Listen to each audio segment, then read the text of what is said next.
होली, ये नाम सुनते ही मन में रंग, गुलाल और खुशियां दौड़ने लगती हैं। ये त्योहार है वसंत के आने का, खुशियों का और जीत का।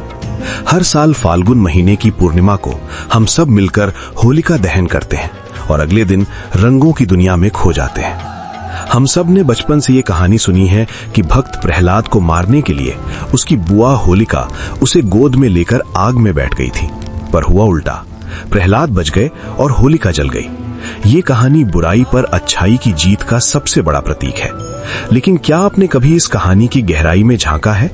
सब ये तो जानते हैं कि होलिका प्रहलाद को लेकर आग में बैठी और खुद जल गईं। पर क्या आप ये जानते हैं कि जिस आग ने होलिका को जलाया वो कोई मामूली आग नहीं थी। उस आग में एक ऐसा दिव्य रहस्य था जो होलिका को मिले वरदान से भी कहीं ज्यादा शक्तिशाली था। आज हम कहानी की उस परत को खोलेंगे जिसे अक्सर सुना तो जाता है पर महसूस नहीं किया जाता।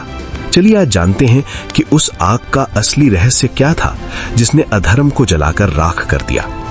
इस कहानी को समझने के लिए हमें समय में बहुत पीछे चलना होगा, उस दौर में जब धरती पर देवों और असुरों के बीच खुद को साबित करने की जंग छिड़ी थी। इसी युग में जन्मा एक महाशक्तिशाली असुर हिरण्यकश्यप अपने भाई हिरण्याक्ष की मृत्यु का बदला लेने के लिए उसका दिल प्रतिशोध की आग में जल रहा था, जिसे भगवान विष्णु ने वराह अवतार लेकर मारा था। उसने ठान लिया कि वो तीनों लोकों का स्वामी बनेगा और भगवान विष्णु को हमेशा के लिए मिटा देगा। अपने इस लक्ष्य को पूरा करने के लिए उसने ब्रह्मा जी की घोर तपस्या की। सालों तक बिना कुछ खाए पिए उसकी तपस्या की अग्नि से ब्रह्मांड तक तपने लगा। आखिर में ब्रह्मा जी प्रसन्न हुए और उसे वरदान मांगने को कहा। हिरण्यकश्यप बहुत चतुर था। उसने सीधे सीधे अमरता तो नहीं मांगी, क्योंकि वो जानता था कि जिसका जन्म हुआ है उसकी मृत्यु निश्चित है। पर उसने अपनी बुद्धि का इस्तेमाल करके एक ऐसा वरदान मांगा जो उसे लगभग अमर बना दे। उसने कहा, प्रभु, मुझे ऐसा वरदान दीजिए कि मुझे आपकी बनाई सृष्टि का कोई प्राणी, न मनुष्य, न पशु, न देवता, न दैत्य, कोई न मार सके। मेरी मृत्यु न दिन में हो न रात में, न घर के अंदर न बाहर, न धरती पर न आसमान में, न किसी अस्त्र से न किसी शस्त्र से। ब्रह्मा जी ने तथास्तु कह दिया। वरदान मिलते ही हिरण्यकश्यप का अहंकार आसमान छूने लगा। वो खुद को भगवान समझने लगा। उसने स्वर्ग पर कब्जा कर लिया और पृथ्वी पर हाहाकार मचा दिया। उसने अपने राज में ऐलान करवा दिया कि आज से कोई किसी देवता की पूजा नहीं करेगा। पूजा होगी तो सिर्फ हिरण्यकश्यप की। जिसने भी इस आज्ञा को नहीं माना उसे मौत की सजा दी जाएगी। उसके अत्याचार से तीनों लोक कांप रहे थे और अधर्म अपनी चरम सीमा पर था। लेकिन किस्मत का खेल देखिए, उसी राक्षस के घर उसकी पत्नी कयाधु की कोख से एक ऐसे बालक ने जन्म लिया जिसका नाम रखा गया प्रहलाद। और विडंबना ये थी कि जिस पिता ने दुनिया से विष्णु का नाम मिटाने की कसम खाई थी, उसी का बेटा विष्णु का परम भक्त निकला। कहते हैं कि गर्भ में ही देवर्षि नारद से उपदेश सुनकर प्रहलाद की आत्मा नारायण के प्रेम में रंग चुकी थी। बचपन से ही उसकी जबान पर बस एक ही नाम था, नारायण नारायण।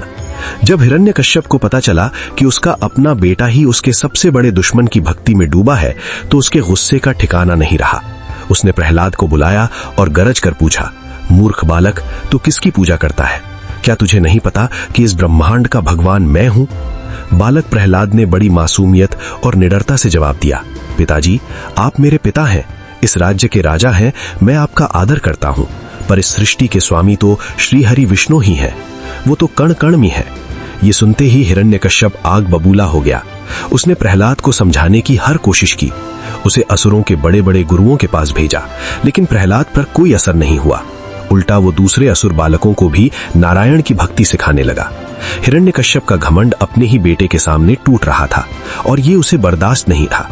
उसने फैसला कर लिया कि अगर प्रहलाद नहीं माना तो उसे इस दुनिया से ही मिटा दिया जाएगा। अब एक भक्त की आस्था और एक घमंडी पिता के अत्याचार का वो दौर शुरू हुआ जिसे देख पूरी सृष्टि कांप उठी। हिरण्यकश्यप ने अपने ही बेटे को मारने के लिए एक के बाद एक कई भयानक तरीके अपनाए। सबसे पहले उसने अपने सैनिकों को हुक्म दिया कि प्रहलाद को पहाड़ की सबसे ऊंची चोटी से नीचे फेंक दो।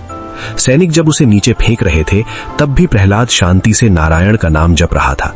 कहते हैं कि इससे पहले कि उसका शरीर जमीन से टकराता, भगवान विष्णु ने उसे अपनी गोद में संभाल लिया और उसे एक खरोंच तक नहीं आई। हिरण्यकश्यप का गुस्सा और बढ़ गया। उसने प्रहलाद को जहरीले सांपों से भरे कमरे में बंद करवा दिया, लेकिन प्रहलाद के अंदर जाते ही उन सांपों का जहर भी अमृत बन गया और वो शांत होकर उसके चारों तरफ बैठ गए।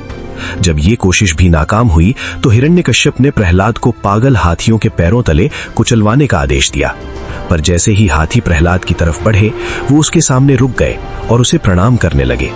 हर बार जब भी हिरण्यकश्यप मौत को प्रहलाद के पास भेजता, भगवान विष्णु ढाल बनकर अपने भक्त को बचा लेते।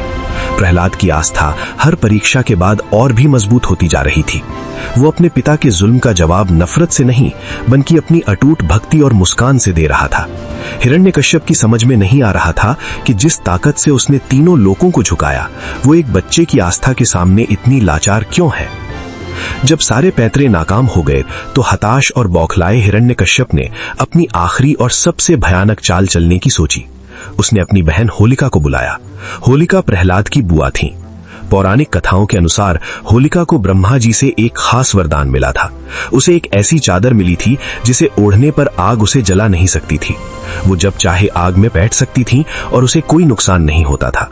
हिरण्यकश्यप ने अपनी बहन की इसी शक्ति का इस्तेमाल करने का प्लान किया, और यही कहानी का वो रहस्यमयी पन्ना खुलता है जिसके बारे में बहुत कम लोग जानते हैं।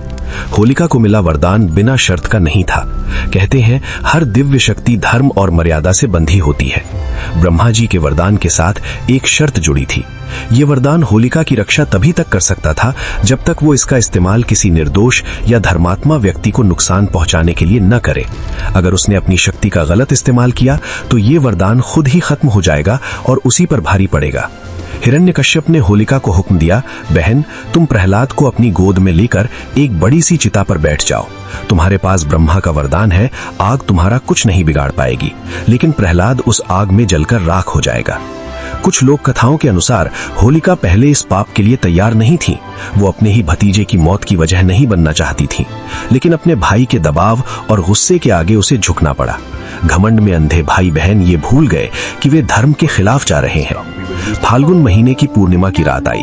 सबके सामने एक विशाल चिता सजाई गई। बालक प्रहलाद शांत मन से अपने भगवान विष्णु का नाम जप रहा था। उसे मौत का कोई डर नहीं था, क्योंकि उसका विश्वास मजबूत था कि उसके नारायण उसकी रक्षा जरूर करेंगे। होलिका अपने वरदान के घमंड में चूर प्रहलाद को गोद में लेकर लकड़ियों के ढेर पर बैठ गई। उसने वो दिव्य चादर ओढ़ ली, ये सोचकर कि वो पूरी तरह सुरक्षित है। हिरण्यकश्यप के इशारे पर चिता में आग लगा दी गई। देखते ही देखते आग की लपटें आसमान को छूने लगीं। सब हैरान थे, लेकिन तभी एक चमत्कार हुआ। कहते हैं कि भगवान विष्णु की माया से हवा का एक ऐसा तेज झोंका आया कि वो दिव्य चादर होलिका के ऊपर से उड़कर सीधे बालक प्रहलाद पर लिपट गई और उसे पूरी तरह ढक लिया। इससे पहले कि होलिका कुछ समझ पाती, आग की भयानक लपटों ने उसे घेर लिया। अब उसे आग का सामना बिना किसी वरदान के करना था, और यही था उस आग का असली रहस्य। वो आग सिर्फ लकड़ियों की नहीं थी, वो आग थी दिव्य न्याय की शक्ति। वो आग थी एक बहन के विश्वासघात की, एक पिता के अत्याचार की और एक पवित्र वरदान के गलत इस्तेमाल की। वो आग होलिका के शरीर को नहीं, बल्कि उसके पापों को जला रही थी। उसने एक निर्दोष भक्त को मारने के लिए अपनी शक्ति का इस्तेमाल किया और अपने वरदान की शर्त तोड़ दी। जिस वरदान को उसने अपनी सुरक्षा समझा था, वही उसकी मौत की वजह बन गया। अग्नि ने होलिका के घमंड, उसके अधर्म और आखिर में उसके शरीर को भस्म कर दिया। और दूसरी तरफ उसी धधकती आग के बीच प्रहलाद उस चादर में लिपटा शांति से नारायण का नाम जप रहा था। आग उसे छू भी ना सकी। जब आग शांत हुई तो सबने देखा कि होलिका राख हो चुकी थी और भक्त प्रहलाद मुस्कुराते हुए चिता से बाहर आ रहे थे। ये इस बात का सबूत था कि जब इरादा गलत हो तो बड़ी से बड़ी शक्ति भी साथ छोड़ देती है। होलिका का जलना अधर्म के अंत की सिर्फ एक शुरुआत थी। इस घटना के बाद हिरण्यकश्यप का गुस्सा सारी हदें पार कर गया। उसने एक खंबे की तरफ इशारा करके प्रहलाद से पूछा, क्या तेरा विष्णु इस खंबे में भी है? जैसे ही प्रहलाद ने हाँ कहा, हिरण्यकश्यप ने उस खंबे पर अपनी गदा से वार किया। तभी खंबा एक भयंकर गर्जना के साथ फट गया और उसमें से भगवान विष्णु नृसिंह अवतार में प्रकट हुए, आधा शरीर इंसान का और आधा शेर का। उन्होंने हिरण्यकश्यप को उठाया और उसे महल की देहरी पर, न घर के अंदर न बाहर, शाम के समय न दिन न रात में, अपनी जांघों पर लिटाकर न धरती न आकाश में अपने तेज नाखूनों से, न अस्त्र न शस्त्र से उसका वध कर दिया। इस तरह ब्रह्मा जी के वरदान का मान भी रह गया और अधर्म का नाश भी हो गया। होलिका दहन की ये कथा सिर्फ एक कहानी नहीं है, ये हर साल हमें याद दिलाती है कि जब हम होलिका की आग जलाते हैं तो हम सिर्फ लकड़ियां नहीं जलाते, बल्कि अपने अंदर की बुराइयों, अहंकार, नफरत और सारी नेगेटिविटी को भी उस आग में जलाते हैं।